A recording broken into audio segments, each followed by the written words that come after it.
Juste avant que la vidéo ne commence, je voulais vous dire que vous êtes plus de 61% à me regarder sans être abonné. Alors si vous aimez ce que je fais, n'hésitez pas à vous abonner, c'est gratuit et c'est un super moyen de me soutenir. En fait, oui, vous avez vu derrière, c'est nouveau et il va falloir vous y habituer. Alors dites-moi en commentaire ce que vous en pensez. Attila le Hun, le célèbre barbare Hun qui a fait trembler l'Empire romain. On lui a prêté toutes les horreurs possibles et imaginables. Mais qui était-il vraiment?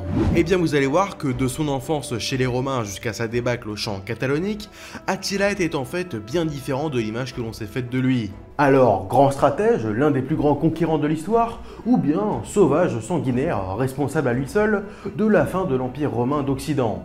Ça, c'est ce qu'on va voir.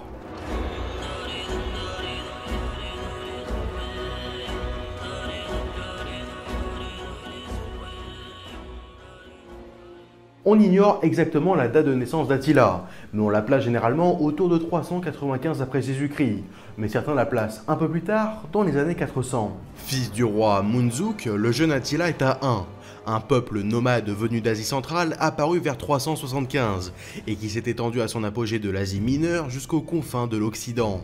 Un peuple qui n'a alors pas très bonne presse. Leurs nombreux raids terrorisent les populations, meurtres, viols, pillages, ils sont considérés par les deux empires romains comme des barbares, des étrangers donc, qu'ils perçoivent comme des êtres particulièrement violents, mais surtout à la culture et aux mœurs, bien trop différentes des leurs. Et oui, on parle ici des deux empires romains, car à peu près au même moment où naît Attila, l'empire romain se divise en deux. On se retrouve alors avec d'un côté à l'ouest l'empire romain d'Occident, avec pour capitale historique Rome, qui s'efface de plus en plus pour Ravenne, et à l'est l'empire romain d'Orient, avec pour capitale Constantinople, l'actuel Istanbul. Et même si ces deux empires se donnent tous deux le nom de romains, ils sont en fait assez différents. Tenez la langue par exemple, en Occident on y parle le latin, tandis que sur la partie orientale c'est le grec qui prédomine. Et si ces deux empires ont bien un problème en commun, ce sont les Huns. L'Empire romain d'Occident, mais aussi l'Empire byzantin, l'autre nom pour l'Empire romain d'Orient, sont tous deux fragilisés après leur récente scission. Et ça, les Huns vont en tirer avantage. Le seul moyen pour se protéger des Huns est alors de leur verser un tribut annuel, de l'argent pour préserver la paix. Mais ce n'est pas tout. Pour tenter de sauvegarder la paix, les Romains envoient aussi à la cour des Huns des aristocrates. Ils sont alors traités quasiment comme des otages et sont là pour maintenir le lien entre les deux cultures. C'est le cas d'un certain Flavius Aetius, un jeune aristocrate romain de 15 ans, envoyé chez Roga, l'oncle d'Attila. Et retenez bien son nom, il va être très important par la suite. C'est là qu'il fait la rencontre d'Attila pour la première fois, et très vite les deux jeunes garçons se lient d'amitié. Et lorsque le séjour d'Aetius chez les Huns touche à sa fin, c'est au tour d'Attila de partir chez les Romains. Il n'a alors que 13 ans lorsqu'il découvre le mode de vie romain, mais déjà, il ressent du mépris pour cette civilisation, qu'il considère comme décadente. Va alors germer dans son esprit l'idée qu'un jour, il puisse faire chuter définitivement cet empire déjà sur le déclin. Mais pour ça, il a encore beaucoup de chemin à parcourir. Nous sommes maintenant en l'an 434, lorsque survient un drame dans la vie d'Attila, la mort de son oncle Roga. Ses deux neveux, Attila et son frère Bleda, héritent alors du titre de chef des Huns. Le règne des deux frères va surtout être marqué par le doublement du tribut annuel versé par l'Empire byzantin aux Huns. Mais pour Attila, on est encore loin de ses désirs de conquête. Et justement, c'est un autre drame qui va permettre à Attila de partir en guerre contre les Romains. Vers 445, Roga meurt dans un accident de chasse, ce qui laisse le champ libre à Attila pour devenir le seul roi des Huns, qui possède maintenant un immense territoire. Oui, et puis bon, vous imaginez bien que certains sont allés jusqu'à imaginer que ce serait Attila qui aurait fait assassiner son frère en douce. Quoi qu'il en soit, il va pendant les premières années de son règne, en tant que désormais seul roi des Huns, continuer de soutirer de l'argent aux deux empires romains. Théodose II, empereur romain d'Orient, ne l'entend pas de cette oreille, et dans l'ombre, avec d'autres complices, il va fomenter une tentative d'assassinat contre Attila. Mais bon, sans surprise, ça va échouer. Les assassins envoyés par Théodose se font tous arrêter, torturer, puis exécutés. Les tensions montent entre Attila et Théodose. Cette tentative d'assassinat ratée vient de lui donner le prétexte qu'il attendait pour s'attaquer aux Byzantins. Mais dans le même temps, la sœur de l'empereur romain d'Occident, une certaine Honoria, se voit mariée de force par son frère à un vieux sénateur. Elle décide alors de se venger en envoyant à Attila une chevalière avec un message, appelant le roi des Huns à l'aide, avec en récompense, s'il accepte de l'aider, un mariage entre eux. Et là encore, cet épisode va démontrer le redoutable esprit de stratège dont fait preuve Attila. Il demande en dot qu'on lui donne la moitié des territoires de l'Empire romain d'Occident, une demande qui ne peut évidemment aboutir, et sans surprise, l'empereur valentinien refuse. Mais Attila a désormais une excuse pour envahir les territoires occupés par l'Empire romain d'Occident. Attila a désormais 2 casus belli. Entendez par là un acte qui peut justifier une déclaration de guerre. Un casus belli pour l'Empire romain d'Orient et un autre pour l'Empire romain d'Occident. Mais vous allez voir que tout ne va pas se passer comme prévu pour lui. Alors que la guerre semblait imminente avec les Byzantins, l'empereur Théodose meurt subitement en 450, et c'est un certain Marcien qui prend la suite. Le nouvel empereur byzantin est un stratège aussi doué qu'Attila. Il arrête immédiatement le versement du tribut annuel pour les Huns, et envoie un message très clair à Attila. En gros, t'as pas intérêt à m'attaquer sinon je te défonce, et ton tribut, tu peux te le mettre où je pense. Voilà. Et ça va marcher. Attila, alors pourtant aux portes de Constantinople, fait demi-tour. Bon, pour l'Est, ça semble fichu, mais l'Empire romain d'Occident semble, lui, assez vulnérable. En fait, il est même plus vulnérable que sa moitié orientale. Et ça, Attila, il le sait très bien.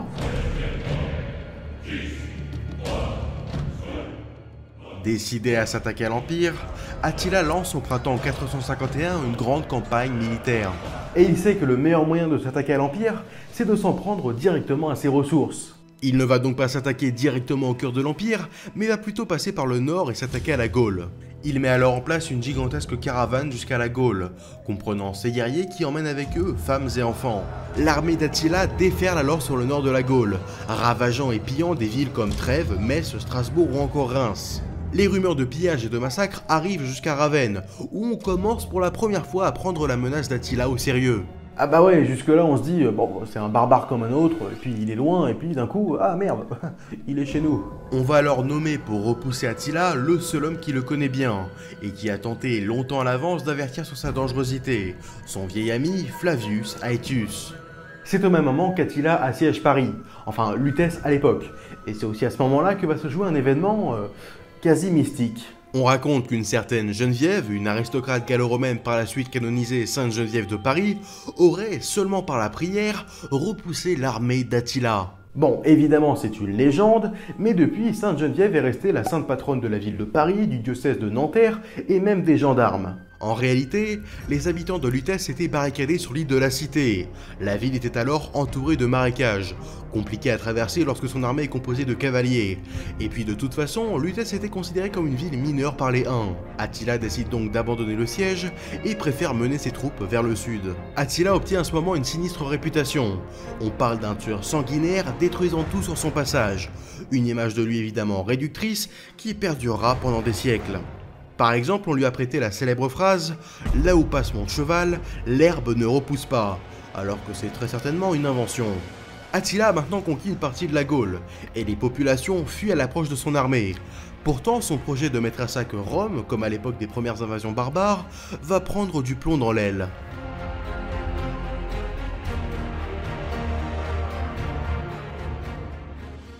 Pour gagner du temps, Attila va mettre en place un ingénieux stratagème.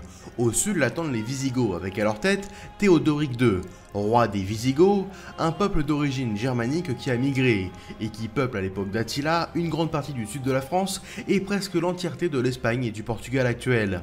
Attila va donc avoir une idée pour embrouiller ses ennemis. Il fait parvenir un message aux Visigoths dans lequel il leur dit « En gros, je vais m'attaquer aux Romains, pas à vous ». Du coup, les Visigoths se disent « Bon ok, on le laisse passer ». Sauf que ce qu'ils ignorent, c'est qu'il a envoyé exactement le même message aux Romains. Mais évidemment, Visigoths et Romains se rendent vite compte de la supercherie, et Attila, désormais bloqué aux portes d'Orléans, préfère se replier, en attendant l'ultime confrontation avec Aetius. Le 20 juin 451, Attila, même si le lieu exact reste incertain, se retrouve bloqué au champ catalonique par une petite armée franc rapidement rejointe par l'armée d'Aetius. Les deux amis d'enfance se font face, et vers 15 h, Attila lance l'assaut. La gigantesque armée unique de 60 000 hommes, soutenue par des Francs, des Germains ou encore des Ostrogoths, affronte la coalition gallo-romaine de 40 000 hommes, soutenue par les Visigoths.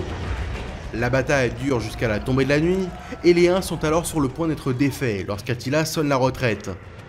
Son armée se replie, épuisée, et alors qu'Aetius aurait pu lancer un ultime assaut et anéantir ce qu'il reste de l'armée 1, il préfère laisser à Attila et ses hommes la possibilité de s'enfuir.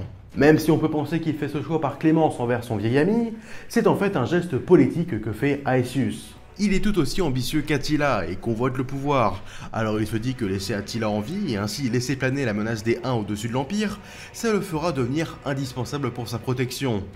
Mais pas de chance pour lui, il n'aura pas le temps de s'illustrer une seconde fois. Malgré son aura de sauveur de l'Empire qui a réussi à empêcher un désastre, il deviendra beaucoup trop influent et fera de l'ombre à l'empereur Valentinien III, qui le poignardera de sa main en 454. Ironie du sort, il sera à son tour assassiné un an après. C'est vraiment un truc de Romain ça, de s'assassiner tout le temps. Et bref, revenons à Attila qui vient de subir la pire défaite de sa carrière militaire. Son armée passe de nouveau à l'attaque en 452. Il traverse les Alpes et s'attaque cette fois-ci directement à l'Italie. Mais les Romains décident d'appliquer une politique de terre brûlée. Ils se replient en détruisant tout derrière eux, détruisant les habitations, emmenant avec eux le bétail, empoisonnant les puits, etc. Du coup, très vite, l'armée d'Attila se retrouve à manquer de vivres, et la chaleur de l'été n'arrange rien. Et c'est là qu'un événement assez inattendu va se produire. L'empereur Valentinien va décider contre toute attente de négocier avec Attila, et en plus, c'est le pape Léon Ier qui va se charger des négociations. On ignore totalement ce que les deux hommes se sont dit, mais ce qui est sûr, c'est que Attila et le pape se sont bien rencontrés, et après cette entrevue, Attila fait demi-tour. Il retourne chez lui avant de mourir finalement un an après en 453, d'une mort assez étonnante. Dans son sommeil, il s'étouffe avec un saignement de nez. Et oui, je savais pas que c'était possible de mourir comme ça, mais apparemment si. Sa mort reste tout de même un mystère, puisque certains avancent l'hypothèse qu'il aurait été assassiné sous les ordres de l'empereur byzantin Marcien. Après sa mort, il est enterré dans un cercueil à 3 couches, fait d'or, d'argent et de fer. Et les esclaves qui ont creusé son tombeau sont tous égorgés, afin que nul ne puisse profaner sa dernière demeure.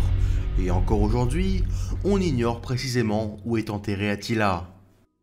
Et puis il subsiste encore un mystère. Est-ce que, si Attila n'était pas mort de façon accidentelle, aurait-il décidé de faire la guerre aux Byzantins, ou bien de se retourner contre les Romains d'Occident ? Ça, nul ne le sait. Malgré la mort d'Attila en 453, l'Empire romain d'Occident s'effondre en 476, après de longues années d'agonie. L'Empire byzantin va quant à lui tenir bon pendant encore un millénaire, jusqu'à la chute de Constantinople en 1453. Mais je vous garde ça pour un prochain épisode. Alors, Attila a-t-il eu raison à lui tout seul de l'Empire romain d'Occident? Évidemment que non. Il a bien porté atteinte à l'Empire romain d'Occident, mais ce dernier était déjà mourant depuis longtemps. Vous avez vu qu'Attila était très loin de l'image que l'on s'est faite de lui. Ce n'était pas un barbare ultra bourrin qui pue, qui pète et qui ne vit que pour l'or, le sang et les femmes. C'était quelqu'un d'intelligent, un grand stratège, très ambitieux et cultivé.